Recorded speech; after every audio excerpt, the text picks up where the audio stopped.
Assalamualaikum warahmatullahi wabarakatuh. Selamat siang, Mbak Salsabila. Waalaikumsalam warahmatullahi wabarakatuh. Selamat siang juga, Ibu. Baik, gimana kabarnya hari ini, Mbak Salsa? Alhamdulillah kabar saya baik-baik saja. Syukur Alhamdulillah. Semoga kita senantiasa diberikan kesehatan dan kemudahan ya. Kemudian saya senang Amin. sekali bisa bertemu dengan Mbak Salsa di hari ini, meski hanya secara daring, seperti itu. Sebelum mulai, apakah suara dan tampilan saya sudah jelas terdengar dan terlihat di layar, Mbak? Terdengar jelas dan benar. Oke, baik Mbak Salsa. Kalau boleh tahu nih, kesibukan Mbak Salsa sekarang ini apa? Kuliah kah atau bekerja? Saya masih kuliah, Ibu. Oke, lalu bagaimana dengan kuliah Mbak Salsa akhir-akhir ini? Alhamdulillah kuliahnya sih tidak ada masalah, Bu. Baik-baik aja sejauh ini mah. Alhamdulillah kalau begitu. Eh, Mbak Salsa, kalau boleh saya bertanya lagi, apakah Mbak Salsa menghubungi saya atas kemauan Mbak Salsa sendiri? Betul sekali, Ibu. Saya menghubungi Ibu Dea itu atas dasar keinginan saya sendiri. Setelah kemarin saya melihat pamflet nomor yang dapat saya hubungi gitu. Baik, saya sangat mengapresiasi keputusan dari Mbak Salsa untuk melakukan hal ini. Dan kalau boleh saya tahu, apa Mbak Salsa sudah pernah melakukan konseling sebelumnya dengan orang lain? Sejauh ini sih belum pernah, baru pertama kali. Hmm, oke, kalau begitu mungkin saya akan menjelaskan dulu nih sedikit mengenai apa itu konseling. Jadi, konseling adalah layanan yang bertujuan membantu seseorang dalam membuat keputusan, memahami diri sendiri, kemudian mengembangkan potensi yang dimiliki. Jadi, peran saya sebagai konselor ini hanya mendampingi dan menunjukkan arah. Sedangkan yang menjalani prosesnya tetaplah Mbak Salsa. Seperti itu, Mbak. Apakah dapat dipahami? Baik, bisa dipahami, Bu. Baik, Alhamdulillah. Sebelum lebih jauh, izinkan saya memperkenalkan diri terlebih dahulu. Perkenalkan, Mbak Sasa, nama saya Dea Najariah, bisa dipanggil Budea saja. Jadi, saya yang akan mendampingi Mbak Salsa di sesi konseling kali ini. Oke, jadi sebelum masuk ke topik, saya ingin memastikan dulu nih bahwa percakapan kita sepenuhnya bersifat rahasia. Tidak ada yang akan tahu isi percakapan ini selain kita berdua. Kemudian sesi kita akan berlangsung sekitar 15 menit dan jika ada kendala teknis seperti suara terputus, Mbak Salsa bisa langsung memberitahu saya lewat WhatsApp atau chat pribadi seperti itu. Oh, Bagaimana Mbak Salsa? Apakah aturan ini dapat diterima? iya bisa diterima, Ibu. Baik, seperti itu. Saya sangat berharap agar konseling ini dapat berjalan efektif dan Mbak Salsa bisa percaya sepenuhnya pada saya. Tapi eh, saya tidak ingin masalah saya diketahui sama banyak orang gitu, Bu. Baik, Mbak Salsa, saya memahami betul tentang hal itu. Mbak Salsa nggak perlu merasa khawatir, cemas, atau takut karena sesuai dengan informed consent yang telah Mbak Salsa tanda tangi sebelumnya, bahwa apa yang akan kita sampaikan di ruang konseling sekarang ini akan terjaga kerahasiaannya. Jadi Mbak Sasa bisa tenang mengenai hal itu. Oke, kalau kayak gitu, Alhamdulillah, Bu. Baik, saya ingin Mbak Sasa ini merasa senyaman mungkin gitu. Jadi silakan Mbak Salsa bicara apa adanya, tidak ada jawaban yang salah dan benar di sini. Jadi semua perasaan boleh diungkapkan. Saya di sini mendengarkan dan membantu seperti itu. Dan boleh saya tahu apa alasan utama Mbak Salsa menghubungi saya hari ini? Saya ingin bercerita tentang perasaan saya akhir-akhir ini tuh gelisah gitu, Bu. Hmm, baik, saya mendengarkan. Silakan Mbak, lanjut. Eh, Seperti apa saya jelasnya? eh, saya merasa hati saya seperti terbagi dua gitu, Bu. Di sisi lain, saya juga ingin hijrah, eh, lebih dekat kepada Tuhan. Tapi di sisi lain juga, saya tidak bisa melepaskan K-pop gitu. Saya penggemar berat banget K-pop gitu. Oke, berarti Mbak Salsa itu seperti ada pertentangan dalam diri Mbak Salsa. Seperti itu. Iya betul. Ada keinginan hijrah, tapi juga kecintaannya terhadap K-pop itu sangat besar. Iya betul. Oke, bisa diceritakan lebih jauh seperti apa bentuk eh, fanatik gitu, bisa disebut fanatik ya, yang Mbak Salsa maksudkan. Oh, oke, saya bisa menghabiskan waktu gitu berjam-jam buat menonton mereka, terus juga sholat sering ditinggalin, nggak pernah zikir. Saya juga pernah menunda eh, membantu kedua orang tua saya gitu, hanya menonton live mereka. Bahkan saya sering membayangkan wajah mereka eh, selalu ada di sekitar kita, kayak misalnya bantal, dipeluk, terus seperti eh, hidup saya dikuasai oleh mereka gitu. Oke, itu pasti berat sekali ya, Mbak Salsa. Eh, Iya, di satu sisi ada kebahagiaan ketika menonton idola, tetapi di sisi lain ada rasa bersalah karena merasa lalai pada hal-hal yang penting seperti ibadah, kemudian keluarga, seperti itu. iya Ibu, saya sering merasa bersalah, terus juga bahkan saya takut gitu kepada Allah, takut Allah cemburu karena saya lebih mementingkan K-pop daripada Tuhan kita gitu. Hmm, baik. Jadi rasa bersalah dan takut itu muncul karena Mbak Salsa merasa perhatian terbesar itu justru tercurah kepada idola Mbak Salsa gitu, bukan kepada Allah. Betul begitu, Mbak Salsa? Betul Ibu, saya merasakan sebagai orang yang eh, munafik gitu. Oke, saya paham. Perasaan itu tuh sungguh nyata dan wajar sekali. Tapi mari kita coba telusuri lebih jauh. Menurut Mbak Salsa, apa yang membuat K-pop begitu kuat hingga Mbak Salsa rela mengorbankan waktu, ibadah, bahkan keluarga? Oh, jadi gini Ibu, K-pop itu adalah tempat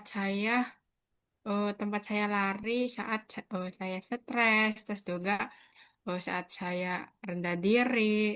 Menonton konser itu membuat saya semangat gitu. Saya juga selalu mengikuti jadwal comeback mereka. Eh, Selain itu, komunikasi K-pop membuat saya diterima gitu, punya banyak teman dan kebersamaan gitu. Oke, jadi Mbak Salsa melihat bahwa K-pop ini bukan hanya hiburan, tetapi juga sumber dukungan sosial. Seperti itu ya. Ya, Jadi Mbak eh, Salsa takut untuk hijrah nantinya, dan itu akan membuat kehilangan teman-teman dan merasa kesepian. iya, itu juga paling saya takutin gitu, Bu. khawatir juga komunikasi hijrah akan menghakimi saya karena kesukaan saya kepada K-pop gitu. Oke, saya bisa memahami ketakutan Mbak Sasa yang seperti itu. Merasa diterima dan punya kelompok yang loyal itu memang sangat penting dan setiap orang butuh tempat untuk merasa bagian dari suatu kelompok. Oke, kalau begitu boleh saya tanya, apa perasaan paling menyenangkan yang Mbak Salsa rasakan saat mengikuti konser, comeback, dan menonton idola di layar TV? Rasanya tuh luar biasa, Bu. Jantung jantung ini sangat berdebar-debar, terus sering teriak-teriak, gak jelas gitu penggemar lain. Seolah-olah aku itu menemukan alasan untuk hidup baru gitu. Hmm, baik, berarti perasaan bersemangat ya. Iya, kayak gitu. Oke, kalau gitu mari kita bandingkan apa perasaan paling nyaman yang Mbak Salsa pernah rasakan saat dekat dengan Allah. Misalnya saat sholat, saat sedang sujud, atau saat sedang berdoa dengan khusyuk.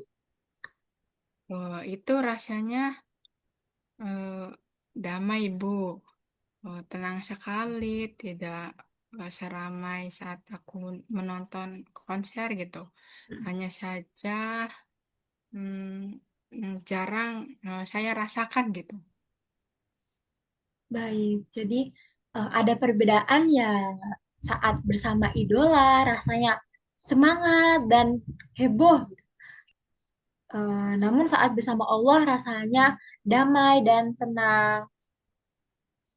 Jadi ibu saya baru sadar gitu sekarang-sekarang untuk memberikan energi yang banyak untuk yang sementara itu. Oke, itu sebuah pengakuan yang jujur dari Mbak Salsa. Jadi mari kita lihat lebih dalam. Ketika bersama idola, apakah mereka mengenal Mbak Salsa secara pribadi? Eh, Dia itu kayaknya nggak tahu kalau saya itu manusia atau bukan, terus hidup atau enggak gitu. Oke, itu betul sekali Mbak Salsa, memang seperti itu. Tapi Allah, apakah dia tidak tahu nama Mbak Salsa? Allah tahu segalanya sih, Bu. Bahkan tahu juga gitu isi hati saya. Nah, itulah bedanya. Jadi, cinta idola itu bersifat sepihak. Jadi, hanya Mbak Salsa saja yang mencintai mereka. Padahal mereka tidak mengenal Mbak Salsa sama sekali. Namun, jika cintanya Allah ini sifatnya timbal balik. Jadi, Allah sayang Mbak Salsa, begitu pula dengan Mbak Salsa sayang kepada Allah, seperti itu. Jadi sekarang saya ingin ajak Mbak Salsa untuk mencoba teknik sederhana untuk mengingat Allah ketika perasaan fanatik atau ketika perasaan menginginkan idola bersama saya itu muncul. Gitu. Jadi Mbak Salsa sebelumnya udah pernah tahu zikir Nabi Yunus. Sudah pernah. Oke, berarti familiar gitu ya. Jadi yang bisa kita lakukan adalah berzikir Nabi Yunus. Bisa saya contohkan terlebih dahulu. La ilaha illa anta subhanaka inni kuntum minadz dzalimin. Seperti itu Mbak Salsa. Jadi Mbak Salsa bisa mengulangi untuk sekarang 5 kali saja cukup. Tapi mungkin di lain waktu Mbak Salsa bisa berzikir terus-menerus sampai berapa banyaknya tidak terbatas gitu. Bisa Mbak Salsa coba. Oke. Bisa. Nanti saya coba ya. Eh, La ilaha illa anta subhanaka inni kuntu minadzalimin. La ilaha La illa ilaha illa anta anta subhanaka subhanaka inni inni kuntu kuntum minadz dzalimin. minadzalimin. La ilaha illa La anta anta subhanaka subhanaka inni inni kuntu kuntum minadz dzalimin. minadzalimin. La La ilaha ilaha illa illa anta anta subhanaka subhanaka inni kuntu minadz dzalimin. minadzalimin. La ilaha illa anta subhanaka inni kuntu minadzalimin. Oke. Bagaimana perasaan Mbak Sasa setelah mengucapkan zikir tersebut? Alhamdulillah Bu sekarang lebih tenang, pikiran saya juga lepas dari bayang-bayang K-pop itu. Oke, jadi zikir ini membantu Mbak Sasa menjadikan pikiran dan itu memang bisa jadi langkah yang bagus. Mbak Sasa bisa terus berzikir setiap kali ingat atau kapanpun Mbak Sasa punya waktu luang seperti itu. Saya Oke, rasa saya bisa Bu, tidak terlalu jadi berat dan menentang gitu. sebelumnya berarti amalan zikir tadi bisa ya Mbak Sasa amalkan itu. Berarti kalau gitu ada PR tambahan nih, PR yang bisa Mbak Sasa lakukan. Nanti kita lihat hasilnya di pertemuan berikutnya. Jadi yang pertama Mbak Sasa itu bisa mencoba membatasi kegiatan K-pop. Jadi maksimal satu hari itu hanya 1 jam atau 60 menit. Dan setelahnya Mbak Sasa wajib untuk membaca Al-Quran dan sholat tepat waktu. Seperti itu Mbak Sasa. Apakah itu terdengar realistis dan bisa Mbak Sasa lakukan? Insya Allah bisa Ibu. Oke, bagus kalau seperti itu ya.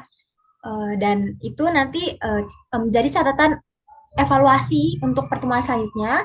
Dan ini perlu diketahui oleh Mbak Sasa bahwasannya eh, hijrah itu bukan berarti harus memutus identitas secara tiba-tiba gitu, tetapi mengarahkan hati agar tetap berlabuh pada Allah Subhanahu wa taala, agar hati tetap senantiasa ingat pada Allah Subhanahu wa taala. Dengan salah satunya caranya adalah dengan berzikir tadi. Kurang lebih seperti itu Mbak Sasa. Bagaimana perasaan Mbak Sasa nih setelah tadi berzikir kemudian mengingat Allah?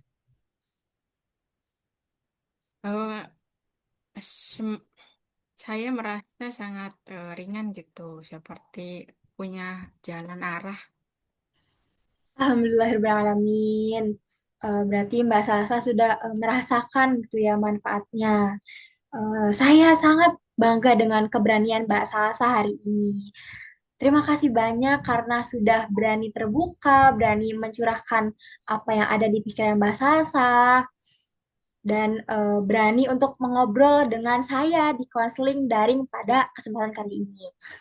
Eh, kalau begitu, mari kita cukupkan sesi ini dan minggu depan di pertemuan kedua kita akan melihat lagi nih bagaimana progres atau perkembangan PR yang tadi kita sudah sepakati ya Mbak Salsa. Ya, Ya Ibu. oke. Kalau gitu kami akhiri. Wassalamualaikum warahmatullahi wabarakatuh. Waalaikumsalam warahmatullahi wabarakatuh Ibu. Terima kasih. Sama-sama Mbak Salsa.